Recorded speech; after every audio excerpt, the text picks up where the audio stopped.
Hey, what is up guys, Shafkat here, back with a brand new video for you guys. Today in this video I'm gonna be teaching you guys how to save Instagram videos on your Android device. So if you're new to the channel, go ahead and subscribe because I make daily Android tutorials and GFX designing sort of thing. So subscribe. So first of all, let me go to Instagram and show you that it will not allow you to save Instagram videos from the Instagram app. As you can see, there is no option.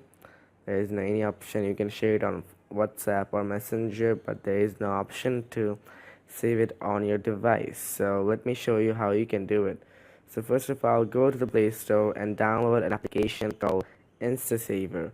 I'll link it in the description box down below. So let me open the app and show you.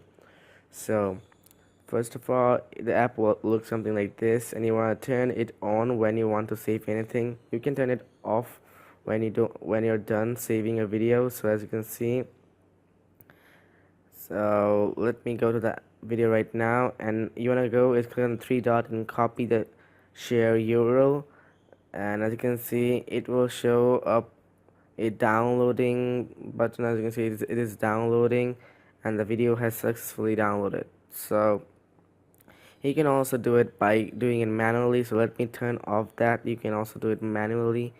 So let me go back. Oops. Okay, let me go back, and then get we good here. Let me copy this one, share URL, and then I'm gonna go back, and then go on to Instagram Saver. Insta Saver, and then click on the tap to paste the share link, and then as you can see it is loading, and then it will show up. As you can see, you can click there and right there and download it, and it will download it, and sometimes it takes a little time and sometimes it downloads very quick. So it depends on your internet connection. So as you can see, I'm done. So yeah guys, that's how you download Instagram videos on Android. So I hope you enjoyed today's video, and again, if you're new to my channel, go ahead and subscribe because I make a lot of Android tutorials like this one, and I'll see you in the next one. Peace out.